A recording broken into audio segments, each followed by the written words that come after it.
అందరికీ నమస్కారం. నేను మీ ఆడా నారాజు. సింధు నది జలాల అంశం మీద పాకిస్తాన్ ఒక స్పష్టమైన ప్రకటన చేయడం జరిగింది.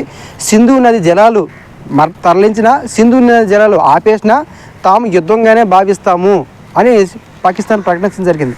ఎందుకంటే పాకిస్తాన్ పూర్తిగా ఈ యొక్క సింధు నది జలాల మీద ఆధారపడి ఉంది. ఎందుకంటే సింధు నది జలాల వల్ల పాకిస్తాన్లో నీటి కొరత లేకుండా, అదేవిధంగా పవర్ ప్లాంట్లు నడుస్తున్నాయి. అదేవిధంగా ఏదైతే ఆహార ఉత్పత్తులకు సంబంధించిన ఏవైతే ఉంటాయో అవన్నీ కూడా ఈ సింధు నది జలాల మీదే పాకిస్తాన్ ఆధారపడి ఉంది. కాబట్టి ఈ పాకిస్తాన్కి సంబంధించిన ఏదైతే వెళ్తున్న వాటర్ సింధు నది జలాలు ఆపినా లేదా మళ్లించినా సరే మేము యుద్ధంగా ఎందుకు భావిస్తామంటే ఆల్రెడీ పాకిస్తాన్లో అంతర్యుద్ధం మొదలవుతుంది ఈ నీళ్ళు ఆగిపోయినట్లయితే మాత్రం. అదేవిధంగా ఒకసారి మనం గమనించినట్లయితే మాత్రం పాకిస్తాన్ యొక్క ఏదైతే జీడిపి ఉంటుందో ఆ జీడిపి 20% ఈ సింధు నది జలాల మీద ఆధారపడింది. ఈ సింధు నది జలాలు ఆపేసినట్లయితే మాత్రం పాకిస్తాన్ యొక్క 20% జీడిపి తగ్గిపోయే అవకాశం ఉంటుంది. పాకిస్తాన్ యొక్క జీడిపి 20%, వాళ్ళ జీడిపిలో 20% తగ్గిపోయే అవకాశం ఉంటుంది.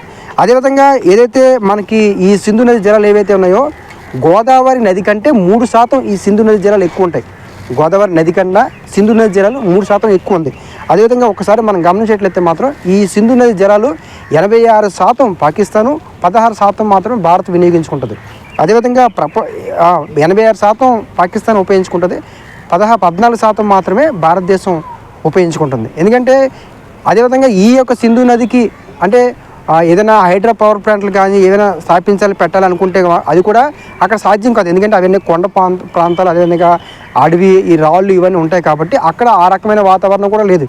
కాబట్టి సింధు నది జలాలని తరలించే ప్రయత్నం చేస్తారా, లేదా సింధు నది జలాలని లేదంటే మరి జమ్మూ కాశ్మీర్కి తీసుకొస్తారా అనేది అంశం అనేది ఇక్కడ చర్చనీయాంశం. ఎందుకంటే కేంద్రం తీసుకునే నిర్ణయాన్ని బట్టి ఆధారపడి ఉంటుంది. కానీ ఖచ్చితంగా ఈ 86% పాకిస్తాన్ ఉపయోగించుకుంటే కేవలం 14% మాత్రమే భారతదేశం వాడుకుంటుంది. అంటే ఈ భారతదేశం నుంచి పాకిస్తాన్ వెళ్తున్న ఈ వాటర్ మీద ఆ దేశంలో ఉన్న జీడిపికి 20% ఈ వాటర్ వల్ల లబ్ధి పొంది కూడా ఈ రకమైన వ్యవహరించిన విధానం ఏదైతే ఉందో. ఎందుకంటే భారతదేశం చాలాసార్లు అంటే ఎప్పుడు కూడా ఈ సింధు నది అంశం ఏదైతే ఉందో ఎప్పుడు కూడా రద్దు చేయలేదు.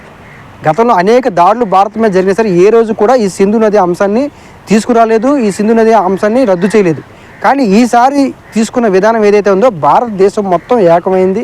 అదేవిధంగా ఏదైతే భారతదేశంలో జరుగుతున్న పాకిస్తాన్లో వ్యక్తులు ఉగ్రవాదం సంబంధించిన అంశం ఏదైతే ఉందో భావోద్వేగానికి సంబంధించిన అంశం కావడం, ఈసారి జరిగిన దాడి కూడా చాలా ఘోరంగా మతం అనే ముసుగులో వేసుకొని వచ్చి చేసిన దాడిని తీవ్రంగా ఖండిస్తున్నారు. కాబట్టి ఖచ్చితంగా ఈ సింధు నది జలాల ఎఫెక్ట్ అనేది ఖచ్చితంగా పాకిస్తాన్లో ఏర్పడుతుంది. అదేవిధంగా పాకిస్తాన్ ఆర్థిక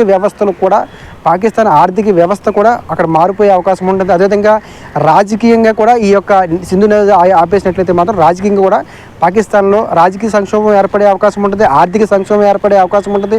అదేవిధంగా ప్రభుత్వానికి ఆర్మీకి మధ్య కూడా విభేదాలు కూడా గొడవలు కూడా వచ్చే అవకాశం ఉంది.